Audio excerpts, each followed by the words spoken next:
Bismillahirrahmanirrahim. Assalamualaikum warahmatullahi wabarakatuh.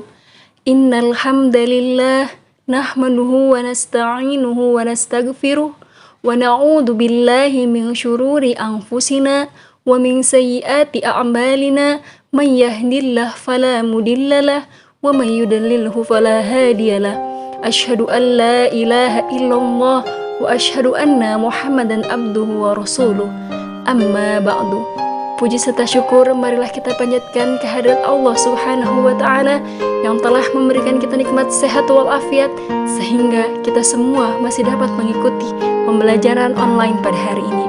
Salawat teriring salam tak lupa kita curahkan kepada junjungan Nabi besar kita, Habibana wa syafi'ina wa maulana Muhammadin sallallahu alaihi wasallam. Semoga kita termasuk umatnya yang senantiasa selalu menjalankan sunnah-sunnahnya. Baiklah, pada pagi hari ini Ibu akan menjelaskan mengenai adab membaca Al-Quran. Membaca Al-Quran adalah salah satu aktivitas ibadah yang tidak hanya bernilai pahala, melainkan disebut-sebut memiliki dampak positif terhadap kesehatan tubuh.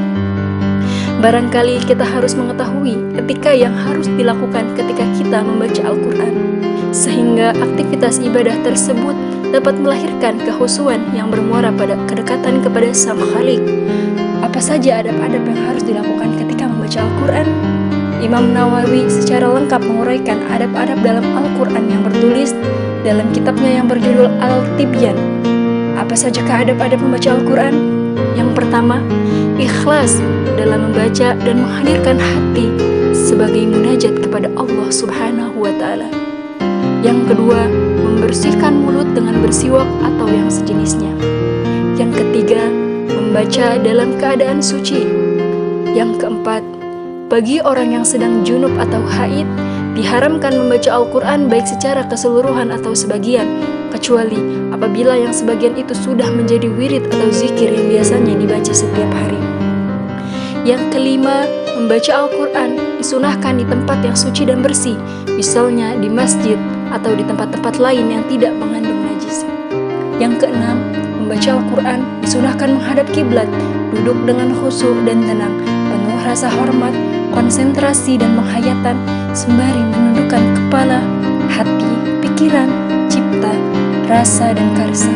Boleh juga membaca Al-Quran sambil berdiri atau berbaring dengan tetap menjaga kesopanan.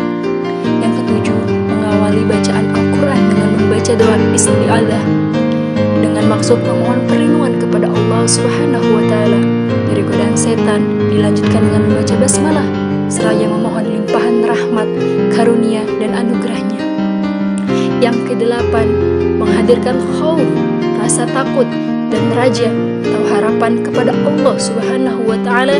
Caranya dengan merenungkan kandungan-kandungan ayat suci Al-Quran yang berisi tentang siksa, janji, ancaman, dan pahala yang disediakan bagi manusia, yang semuanya akan bermuara pada salah satu dari dua tempat yang telah disediakan oleh Allah Subhanahu wa taala, yaitu surga atau neraka.